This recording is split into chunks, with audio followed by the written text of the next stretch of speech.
Pinoy. Nariyan ang pagsayaw, pag-awit, ang mga pelikula at mga estilo.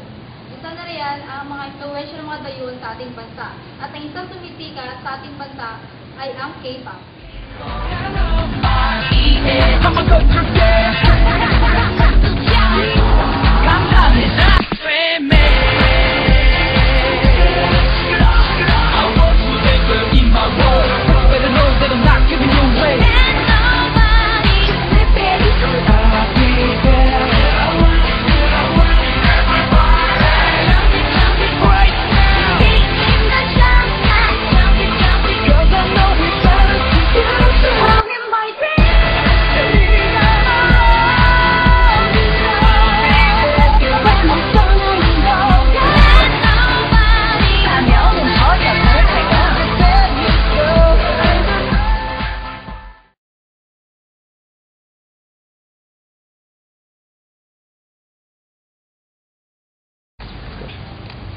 Alam niyo po ba yung K-pop?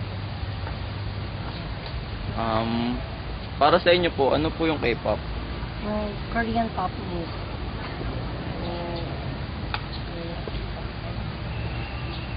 Tapos, sino po yung mga hinahangaan yung mga personalidad o yung mga group sa K-pop? 21, tsaka Girls' Generation. Alam niyo ba yung K-pop, te? Tingin niyo po ano yung K-pop? Korean pop. Korean pop. Kasi sila yung yung mga sikat sa Korea na nagiging sikat na din dito dahil sa mga kanta nila, gano'n. Kasi nga, kahit di natin naiintindihan, pero parang ang ganda ng melody. Kaya gano'n. Kaya naging sikat sila dito kasi madami ding mga Pilipino na umahanga sa kanila. Bago po yun, pwede bang malaman yung pangalan nila, ate? Si ate, ano po pangalan niya? Selo po. Si ate, Erika. ate May. So, yun po. Dahil, sino naman po yung mga hinahangaan yung personalidad sa K-pop? Yung isang tao or group? Kayo po. Pag sa group, Super Junior. Tapos kapag sa Girls' Generation, gano'n.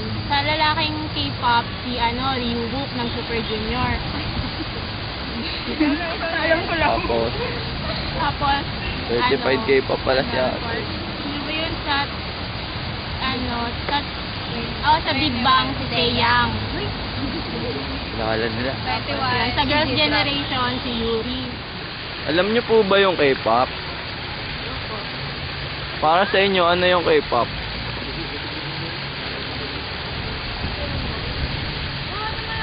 Korean pop ko. Sino-sino yung hinahangaan yung grupo tao sa K-pop? Groups. Ano po ba yung K-pop? Para sa inyo po, ano po yung K-pop?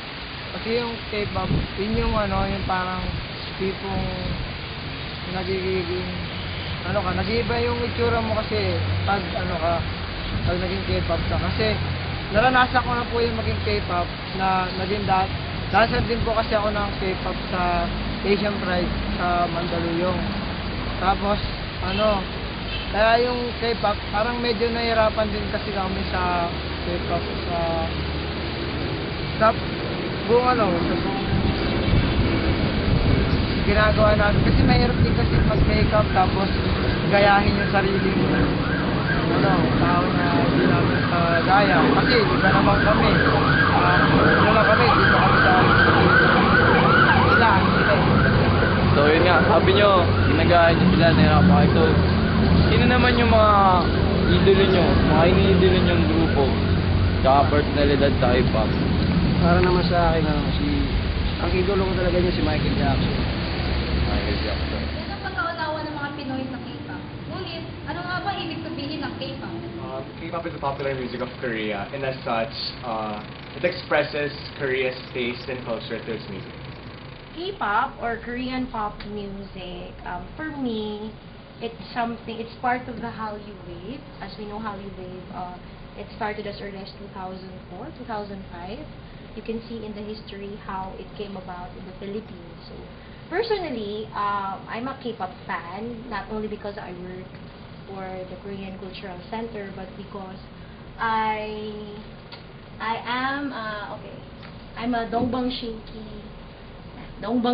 fan, DBSK. So they broke up, so now there are only 3 JYJ na lang. So aside from Dongbang Shinki, I also like several girl groups and boy groups. But what I really like most about K-pop, it's very colorful and it gave us a new, entirely new definition of HD, what HD is all about. So it has become more colorful, more, when it comes to business, more competitive.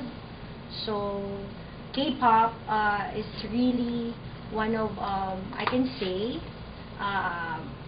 one thing that Korea should be really proud about. K-pop is about Korean popular music, wherein kasama na din yung dance, and then culture, and at the same time yung sa entertainment industry ng Korea. Pero their version is much more energetic than ours. Sa bansang South Korea, nagsimula ang salitang K-pop na siyang pagpapaikli sa Korean pop. Ilan sa mga artista at mga musika ang sumikat dito na siyang itinuturing na pagsikat at pag-unlad ng Korea.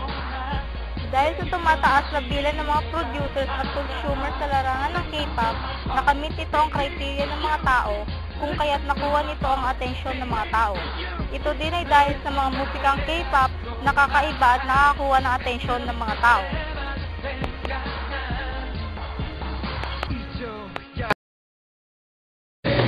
Nagsimula ang K-pop sa larangan ng musika at sinundan ito ng mga teledrama sa mga telebisyon kung saan unti-unti na itong naging kanyang sa buong bansa. Noong 1920, unang nagsimula ang mga musikero na ang inaawit nila ay Japanese na mga Korean. Noong 1980, sumikat ang mga heavy metal band at sa 2000 naman, nagdulot ito ng pagsikat ng mga Korean rappers sa buong bansa. Ang haliw sa Pinas, ang mga kauna-unahan sa Pilipinas. Ang kauna-unahang Korean drama sa Pilipinas na ipinalabas sa GMA7 ay ang Bright Girl noong 2003 at sinundan ito ng Endless Love, Autumn in My Heart noong 2003 din. Ang kauna-unahang Korean movie naman na ipinalabas sa Pilipinas ay ang My Sassy Girl noong 2005. Isa sa naging sikat na palabas ay ang Full House na pinangunahan ni Rain, ang kauna-unahang Korean singer-actor noong 2005. Si Lee Dong-gun naman ang kauna-unahang aktor na bumisita sa Pilipinas na siya ang bida sa Sweet 18 noong 2000.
Makikita niyo dito ang Girls' Generation, Super Junior, si Ray, Shiny, Big Bang, Toho Shinki, TNU, G-Dragon and South, at marami pa po.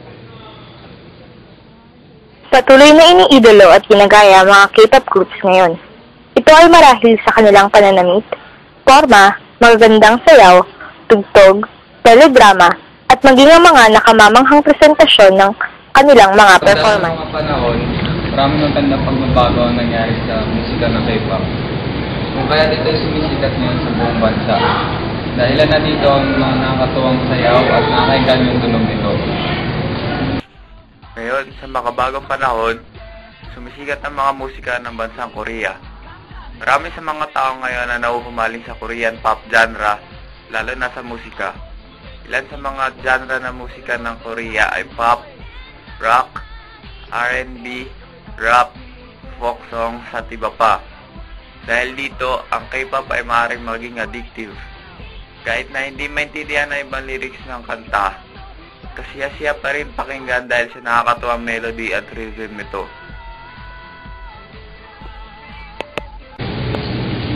Ibig ibang manood ng mga Korean movies. Yun na yung ilan sa mga halimbawa ng Korean wave na lumalaganap sa ating bansa. At naghahatid sa atin ng pagkakaroon ng colonial mentality.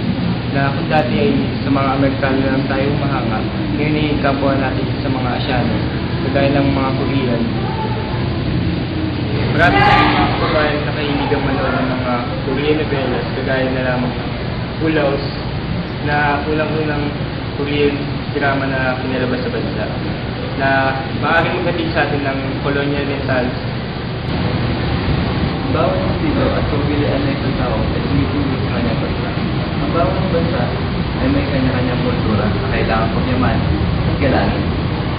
Tulad na lang ng K-pop.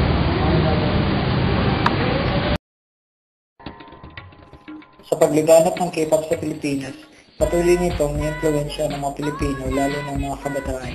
Malaki ang naging impact ng K-pop sa ating bansa yung naging sanhin ng paggawa ng mga Pinoy ng sarili bersyon ng K-pop na tinawag din ng Pinay Pop ang mas kilala bilang P-pop. Ang P-pop ay tumutukoy sa contemporary musika ang popular sa Pilipinas. Mula noong dekada 70, ang Pinay Pop ay patuloy na lumalawak at nakikilala bilang isang sensasyon.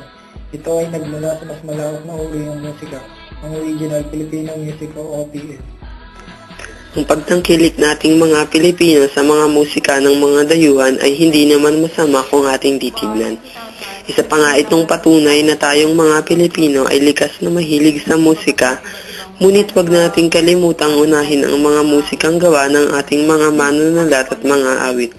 Dahil ito ay nagsisilbing salamin nating mga Pilipino at pagpapakita na tayong mga Pilipino ay mayroong talento.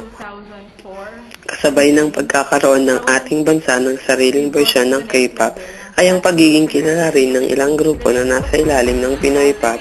Ngunit, nilinaw naman ng Pinoy Magazine na ang Pinoy Pop ay hindi isang genre, ngunit isang label ng Mabuhay Records.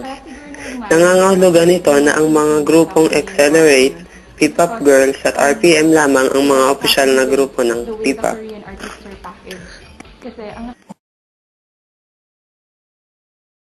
Sa bansang Korea, nagsimula ang salitang K-pop na siyang Sa bansang Korea, Yeah. Let me show you something. Sige. Girl, you ready?